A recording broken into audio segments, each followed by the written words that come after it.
This is part 7 of our cry for help. Every day we get more and more violations, and it just exhausts us.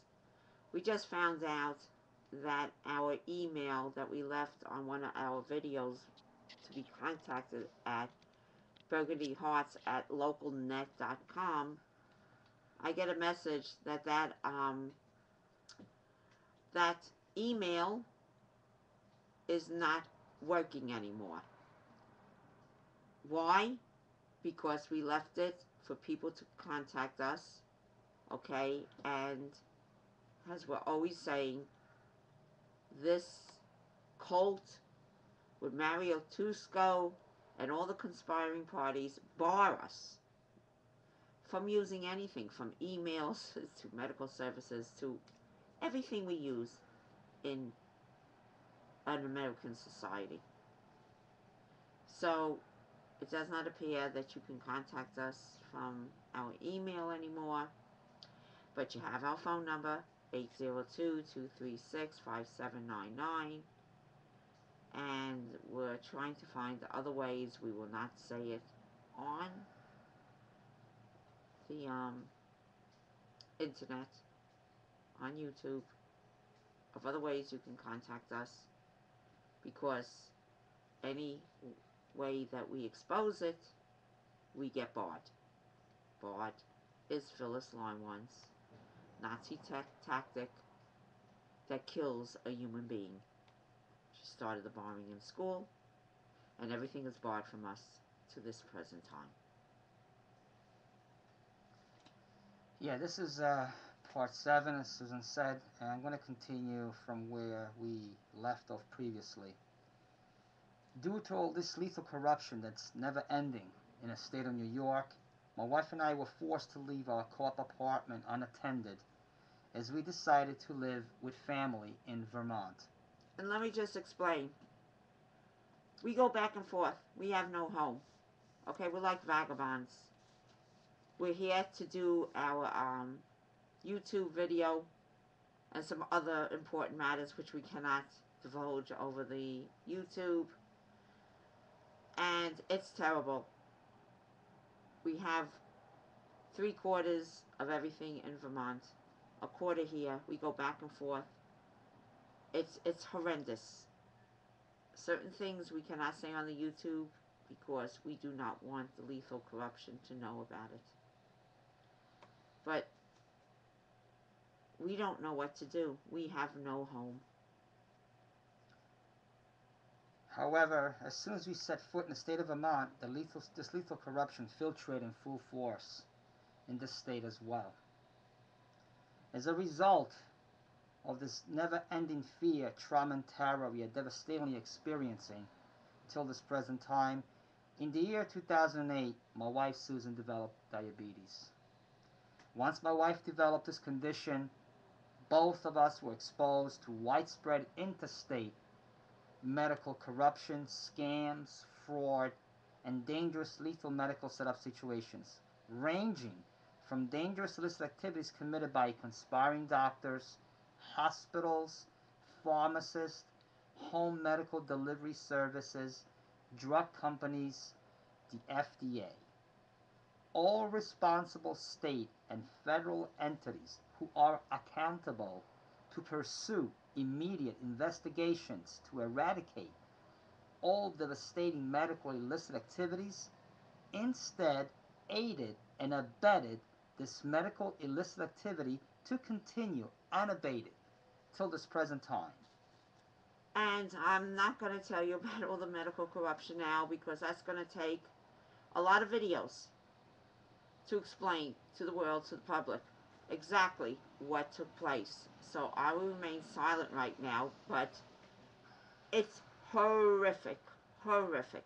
At this present time, due to the constant unabated abandonment of all governmental agencies in the legal and judicial system, many doctors' offices in the state of Vermont wantonly refuse to schedule appointments when they hear a last name, Tropeano. Other doctors we recently frequented commit one alarming illicit activity after another, including refusing to write prescriptions for my wife's needed insulin and medical supplies, which she needs to maintain her condition, which keeps her alive.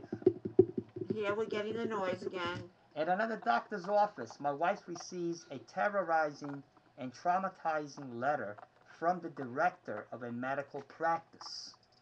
In this letter, he alarmingly and unlawfully blocked, barred my wife from using 4 medical practices in the state of Vermont. Again, we must stress this is a Nazi tactic of barring, which originated in the year 2004 by the infamous Phyllis Leinwand.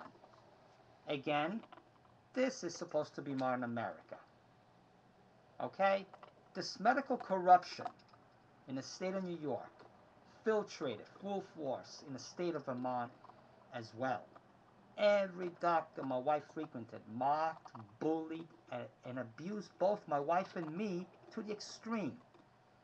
I was always present when my wife had an appointment with a doctor due to the habitual never-ending, lethal, illicit activities taking place with every doctor. Okay, I was there all the time with her, and this would transpire. And this is one of the main reasons, besides everything else, we left New York, because it began in New York with about 15 doctors. We have proof of it. We have audio tapes. It's horrendous. We have letters from them. Each one suspends me, saying that I'm threatening, and Joe is threatening, and we're abusive, and we disturb the staff. When we do nothing, We just we do sit nothing. there According to them, like anybody else would. You go to a doctor. What do you do when you go to a doctor? Hello, Mr. So-and-so doctor. Okay, this is what we are here for. The doctor asks you, what are your symptoms? Blah blah blah. You sit there. You tell them the doctor's supposed to, check your vital signs for everything. You sit there just like anybody else goes to a doctor. This is so illicit what they're doing. It's inhumane. Okay? It's inhumane. And when you go to the doctor, instead of him treating your condition or whatever you're complaining about, those doctors are sitting with their laptops, with their backs away from you, taking notes of everything you're saying. And we don't talk about medical things. Instead, they tell us to tell them about our lives. And then these doctors try to get you in a mental institution. It's such a conspiracy. I don't want to talk about it now. We will explain each doctor and what each doctor did to us. Yeah, basically, as this narrative continues out, it kind of sort of like covers a little bit just what Susan just spoke to you about, and I'm just going to read it right now. It just like generalizes a little bit just what she was saying. Right, but we'll be in more detail. We'll be more detail later. Almost every doctor in New York and in Vermont released my wife by writing traumatizing and terrorizing release letters.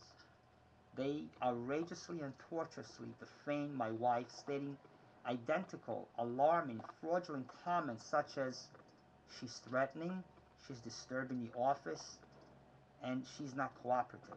Just want to make a statement here. We had times where, like I said, we lived in Vermont, and my family came with Susan and I also. It was not just my wife and I that were present at the doctor's office. My father came to the doctor's office. My father went to the pharmacist with us. He experienced this activities. He was beside himself. He was totally beside himself, and both my mother and father got sick from this. And what about your mother's doctor, my doctor beforehand? Right, exactly. And doctors in New York and Vermont. Yeah, because we try to go to family doctors. We figured and maybe that's not going to happen with my parents' doctors. But I went to Dr. Capobianco, okay, who is Joe's family doctor in Glen Cove, New York. We both went for about 2 years when this lethal corruption first began. Oh, yeah, in the very beginning, yes. Okay, and he was wonderful to both of us. Oh, he was understanding. He He's, he sympathized with us regarding the corruption because he knew the corruption was causing the trauma and terror. And as a doctor, he should know how his patients feel, how his patients is doing because of this trauma and terror. He was very sympathizing. And he even offers us, if you do have any legal procedures, I will come to court with you and I will testify for you. So And he this was was 100% and with Dr. us. Capobianco was and your parents' doctor for about 25 years Yeah, I mean, when living in Glen Cove, New as York. a matter of fact, when he actually started his practice years ago, he was like a, how can I say, I don't know if you remember Marcus Welby. It was a story about a doctor who used to go make home visits, like, the old times. He actually used to go to my parents' house and, do the doctor's visits there. Things have changed, of course, and his practice got very big. He's very popular. So my parents seen him for years and years and years, and that's how that's how we got to see Dr. Capobianco. But Yeah. anyway, No, and explain. Once yes, the once lethal corruption filtrated into Dr. Capobianco's Bianco, office, which filtrates into every medical office, what happened was, tell when your parents went up to see him. What did he do? It was yes, amazing, yes, and we were there too. and as a matter of fact, at that time, like I said, my wife just mentioned we go back and forth to Vermont, back and forth from Vermont to New York. At that time, you had to see Dr. Capobianco, so my parents made the trip with us, okay, to see Dr. Capobianco because they figured they had to be with us because of this corruption. And I figured Capobianco will take care of us because that's their family doctor for 25 plus years. Okay, as a matter of fact, that particular day, Dr. Capobianco was a little busy, so he used his partner, what was his name again? Dr. DeLuca. Dr. DeLuca. Okay, also Dr. Luca saw my parents quite a few times too. Dr. Capobianco was the main doctor. It's a team of doctors that works together. So sometimes if a doctor is busy, you see another exactly. doctor. But anyway, we get called in to see Dr. DeLuca. Just prior, Dr. DeLuca walking into the office, there's a little hallway just by his office. All of a sudden, Dr. Capobianco comes through there. He sees my parents, he sees us, his face turns white. I never saw a doctor acting like this. He looked nervous. My father, my father went to hug him because he used to know me, but they were like friends. As a matter of fact, my father did work in his house. My father did tile work. And it's like a family friend too. He tiled most of his house years ago. My father used to bring vegetables to me. Yeah, as a matter of fact, my father came vegetables. They always come with presents. They came with a little gift to give him. So they hugged him, and he's like, he goes against this wall, and he's like, he felt like he was like, looked like he was gonna get sick. And my parents hug him. He's like, yeah, okay, hi, like that. And as soon as my parents, after they hug him, he runs like a rat. I mean, he reminds me of those old silent movies, like where they're walking really fast, and he runs into the room and locks the door. But Joe, you're missing a point also. I'm a very cordial, nice person. Yes. Okay, and I try to be as polite as can be, and everybody's making me like this monster. Yes, okay? Absolutely.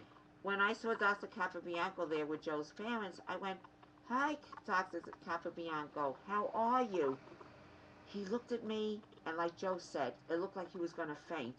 And he runs away like a rat. He does not acknowledge me. Do you know, that showed that something lethal is going on. Okay, well, we know that anyway, but to see it in front of your eyes, it gives you a... My parents were to say something. They were like, what?